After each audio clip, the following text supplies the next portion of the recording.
Welcome to In the Spotlight. I'm Abigail Pogrebin. David Kraemer is my guest today. He's a professor of Talmud and Rabbinics and the Joseph J. and Dora Abel Librarian at the Jewish Theological Seminary of America, JTS. As director of the library, Kraemer oversees the most extensive collection of Judaica, rare and contemporary, in the Western Hemisphere. Dr. Kraemer's focus as a professor is on the literary analysis of rabbinic literature, rabbinic ritual, the social and religious history of Jews in late antiquity, and Jewish diaspora ideologies.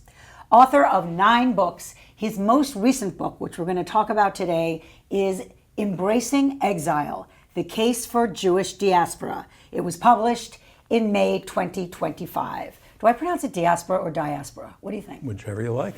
I have to say, I love this book. I love the cover.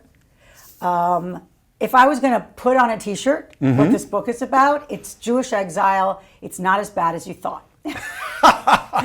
It was kind of counterintuitive and shocking to me how you really spin and actually substantiate a very deep narrative about how exile has not just served the Jewish people, but defined us in so many ways. So first, I would just love you to define exile and diaspora. So okay. we have our definitions. Clear. Sure. I mean, the problem with the word exile, which is the most common translation of the Hebrew word galut, is that based upon its biblical precedents, it comes with the baggage of being negative.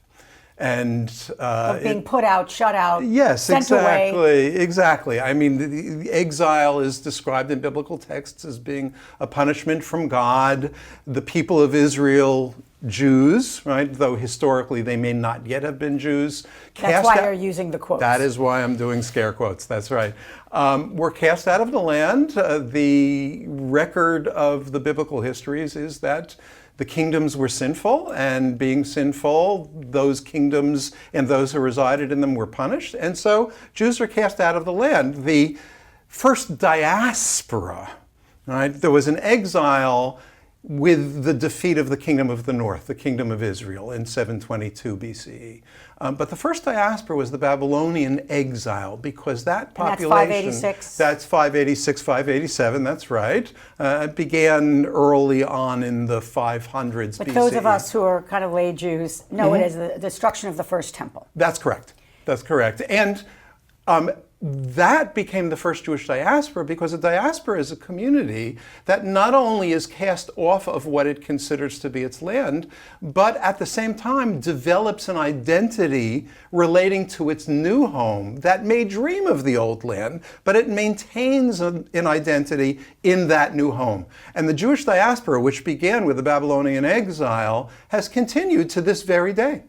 And when you say it's continued, you mean multiple peoples in multiple places, or particularly the Babylonian?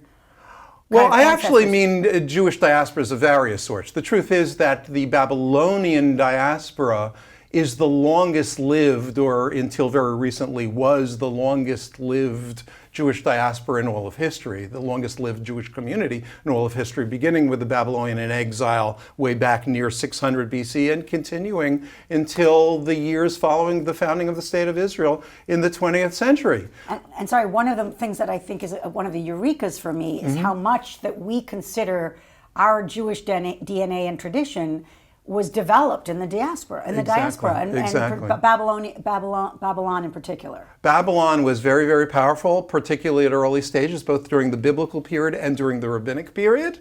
But it's certainly far from the only source of a powerful diaspora identity. Wherever Jews have lived, and Jews have lived in many, many places, they developed local diaspora identities that combined their unique Jewish identities with the cultures in which they found themselves. I think people would be surprised to focus on the fact that cannot really be denied. You say more Jews have lived in exile and diaspora than in Israel. Correct. And that is logical when you think about it, but there's such an Israel focus in terms of Jewish identity that it's a big idea. Yeah, and it's also an idea that is commonly either misunderstood or misrepresented. Explain. So I think we often think of Jewish history in three historical buckets, right? The period during which we were on the land, then came the second and in its way most significant exile, the exile at the hands of Rome, destruction of the temple in the year 70 and their following. Then comes exile diaspora for 2,000 years. This is the 2,000-year hope. And then with Zionism, Jews begin to return, establish the state of Israel. The misrepresentation of that is twofold. First of all, the diaspora exile began with the Babylonian exile, as we were just discussing, and that exile never disappeared. And Jews moved both from the land of Israel and from Babylon to other lands in the Eastern Mediterranean. And most historians are of the opinion that even though there was a significant Jewish presence in the land with some degree of autonomy, although that autonomy didn't last very long, the fact is that more Jews, even during the Second Temple period, lived in diaspora.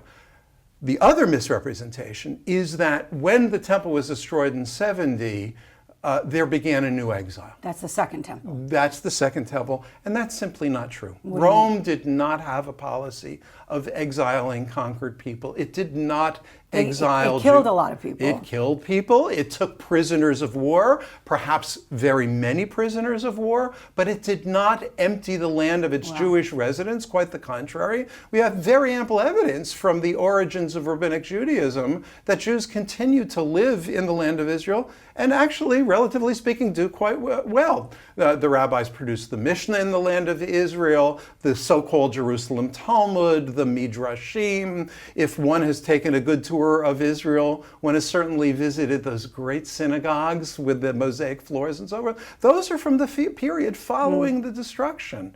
And so to see it, with clear boundaries, now we were on the land, now we're off the land, it just confuses everything.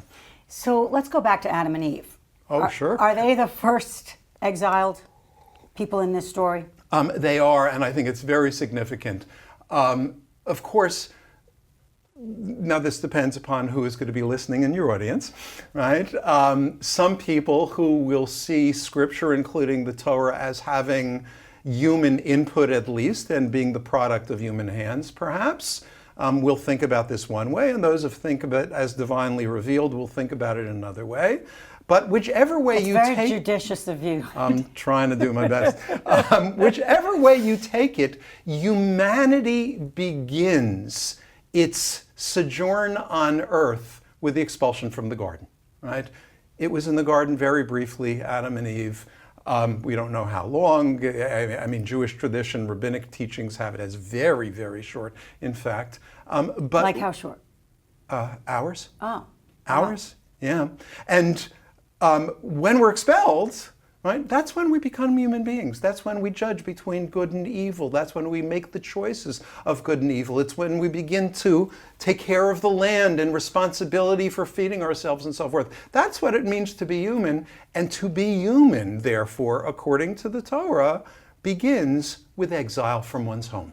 What I love is that that running through your book is this idea that being in exile or being outside in some way is not necessarily harmful. Right. It can be kind of the foundation of us and the best of us in some ways. Can you just talk a little bit about just that idea that runs through your book, whether you're talking about biblical or modern day? Yeah, absolutely. I mean, we have lived in many, many places. And to be sure, as we have lived in those places, there have been hardships. But the fact is that human life, human history is filled with hardship. It doesn't matter whether you're a guest in someone else's land, right, or whether you're on your own land. Several of the modern writers in particular comment on the fact that if you're a Frenchman living in France, if you're a German living in Germany, doesn't mean that you are secure.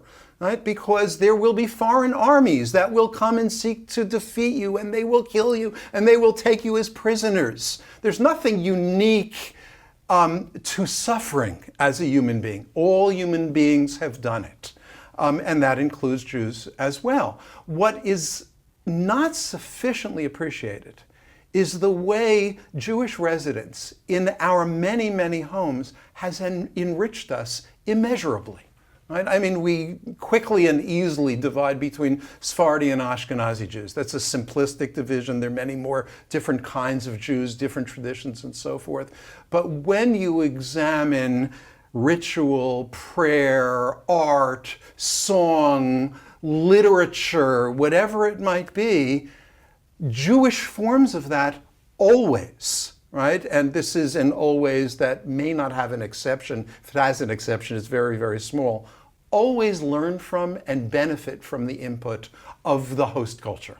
Gerson Cohen, who was a very prominent historian, and in his time the chancellor of the Jewish Theological Seminary, wrote a fabulous article.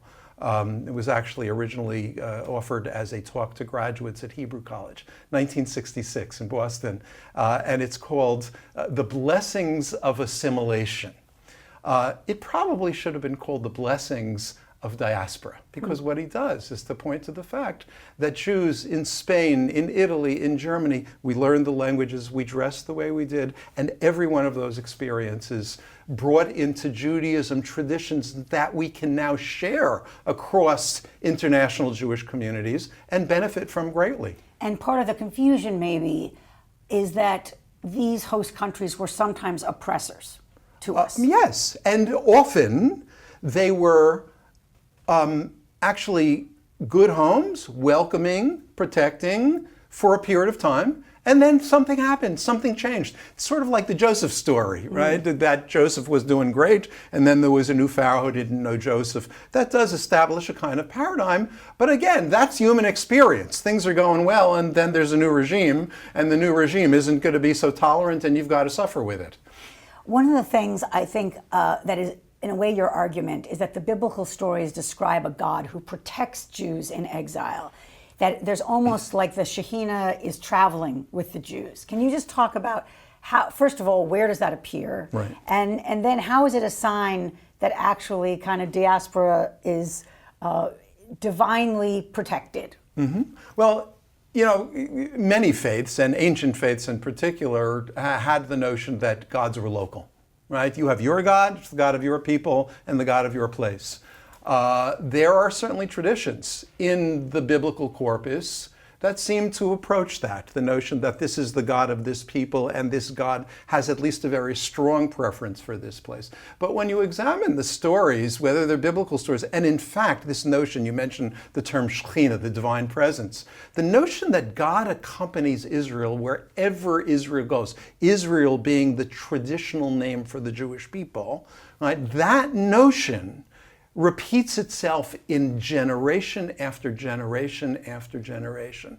So Joseph's prayers are heard. It's said explicitly in the story, right, that God is with Joseph, God accompanies Joseph. The same claim is made in any variety of texts, biblical, post-biblical.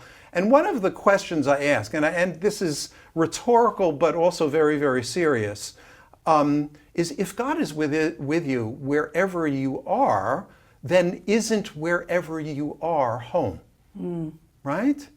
If what it means to be at home is to be with the God who cares for you, and God is with you everywhere. And even in the most radical statements, and this begins in the Talmud and then goes on into Jewish mysticism, into Kabbalah, that God actually experiences what you experience. If you suffer in exile, God suffers. If you need redemption, God too needs redemption, is the way this is conveyed in, again, a Talmudic teaching and in the Kabbalah. And that's remarkable. When somebody loves you dearly, when some being loves you dearly, they want to experience what you experience. They want to be as close as possible. And that is the way God is represented in relationship to Israel in exile, again and again. You also seem to propose the idea that God, him or herself, God's self, is also in exile. Yes. Can you explain that? Yeah, it's an odd notion, and it depends at what period the teaching, you know, which teaching are we considering. So when the rabbis teach that, they talk about the Shekhinah, the divine presence. It's hard to define divine presence in rabbinic usage in a very specific way, but what it clearly means is that wherever you go, God is going to accompany you. And if you're going to return in the end of days, right? If you are ultimately going to be redeemed, then God will be redeemed with you. When we look into Jewish mysticism, into Kabbalah, there it's more literal, because there develops a notion, this develops amongst the exiles from Spain, the Spanish diaspora, we call them Sfaradim, right? But they maintain the identity of their homeland, which is the Iberian Peninsula, right? So that diaspora develops the notion that when God created the world, there was a flaw. And that flaw impinged upon God's power. God was not as powerful as we commonly consider God to be. In effect, God is in exile. And if God is going to be delivered from exile, then, said those exiles from Spain, we have to perform acts. That's their use of the word tikkun, repair, right? We have to perform acts of repair that will restore God from God's exile and therefore enable us to leave our exile. And in a way that says that human agency matters. Human agency matters a lot, yes. So why did you, this does not exist, this thesis, before this book, and I guess did you worry about it being kind of controversial? Because the Jewish narrative really is, look how many places have kicked us out. Right? I mean, that's kind of part of even the fundraising kind of mantra, is not just they hate us, but in every place, we've been exiled. It's part of our story of not persecution. I'm not going to laugh about persecution. That's a real story. No, absolutely. And kind of survival against the odds.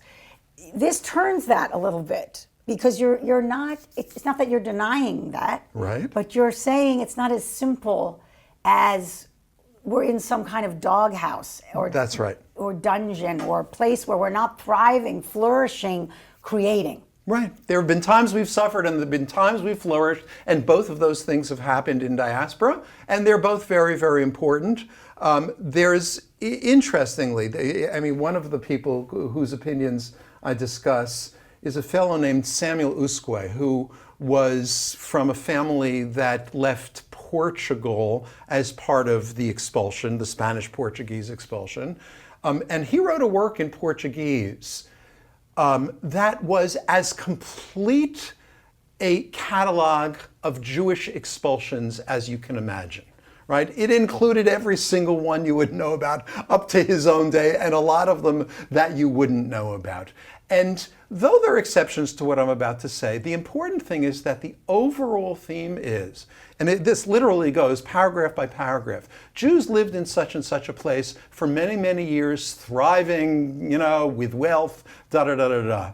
And then something went wrong.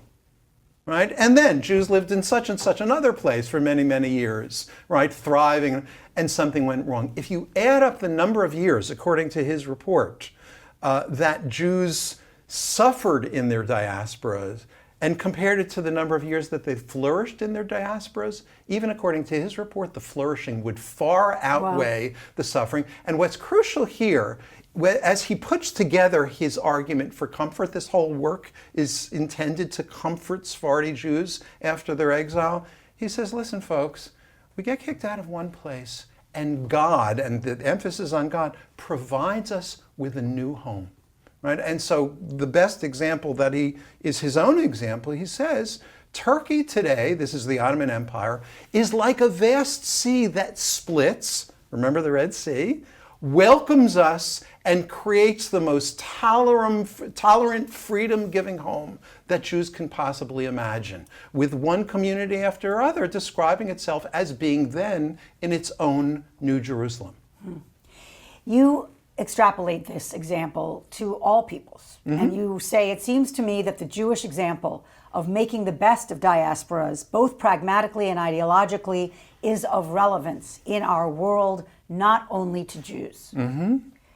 How can anyone take a page from this? I began working on this a long time ago.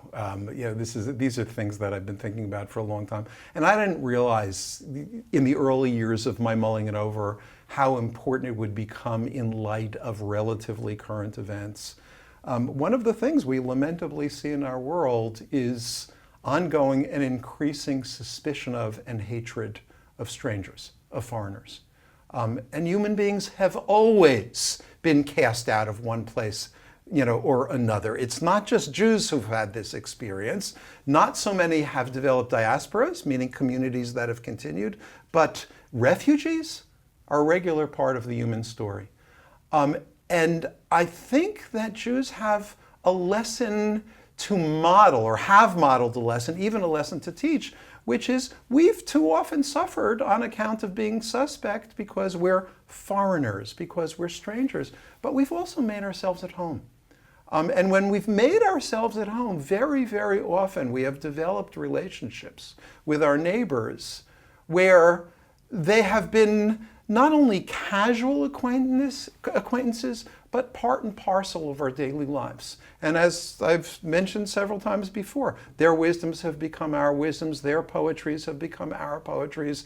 We spoke the same language they did while retaining our Jewish identity. We dressed the same way as they did while we were retaining our Jewish identity. And wouldn't it be wonderful if we lived in a world where more refugees could actually remain attached to their identity and even to the places they came from while being accepted and contributing to our culture, because we could always learn from what refugees begin. Our homes could always learn from what Jews brought, right? While at the same time learning from their new homes. And what about the pushback that this kind of construct suggests that we make our home despite the fact that we don't run it? That there is this sense that we don't have power, but yes, we can thrive with whatever we're given. We have our small plot of land, or we can be here maybe in a ghetto in some cases, or we have, we can live our lives, but if somebody changes their mind who's in power, suddenly we're actually suffering again. That we're at the mercy, that even as we are a thriving diaspora, we're at the mercy of others in power, so that this kind of diaspora existence does not include agency.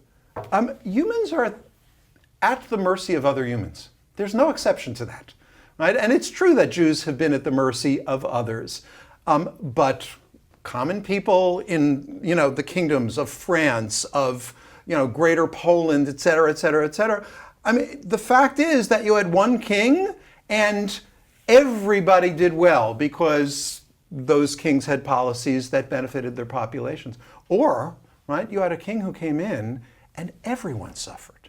And there were times that commoners, right, in various lands, I mean, the golden age of Poland is the perfect, so with Poland, Lithuania, right, I mean, it's allocated differently with borders today, but in the 16th into the early 17th century, common folk, right, common Poles, common Ukrainians, did far less well than many Jews did, because Jews were entrusted to serve. That service wasn't always the best position to be in because it brought resentment. But the fact is that they were privileged beyond the peasants whose taxes they collected on behalf of the rulers and whose lands they administered on behalf of the rulers. So the final question, David, is the longing for Zion, which is just so central to our teachings, our liturgy, our rituals. You're, in a way, debunking that a bit in this book. I am, but the debunking is not a dichotomous debunking. It's not this or that, right? The crucial thing to recognize is that for a Jew to make a Jew's home in diaspora is not the opposite of longing for the land. It's actually the partner of that. Through history, Jews have longed to return to Zion. Now, traditional Judaism, through most of our history, understood that that would happen not with the hands of human beings exercising political influence and so forth, but at God's will, with the coming of the Messiah and so forth. But the longing for Zion never disappeared. Simultaneously, those same Jews made homes where they found themselves, and they often celebrated and justified their exiles, right, their diasporas, while hoping that one day they would be delivered. That was traditional Judaism, not the conflict between Zion and diaspora, but the fact that Jewish life is now diaspora, and one day in that great messianic future, we will return. Great. Can they get this book these viewers on Amazon? They can get it wherever books are sold. Wherever books are sold. I'm not pro Amazon necessarily. I understand. But it is easy. People will it is very easy, It's yes. very easy. And the book is called Embracing Exile, The Case for Jewish Diaspora or Diaspora. David Kraemer, thank you so much. Thanks, It's Abby. been a privilege to study with you, and it's a privilege to read this book. It's a pleasure. Thank you. I'm Abigail Pogrebin for In the Spotlight, and I'll see you next time.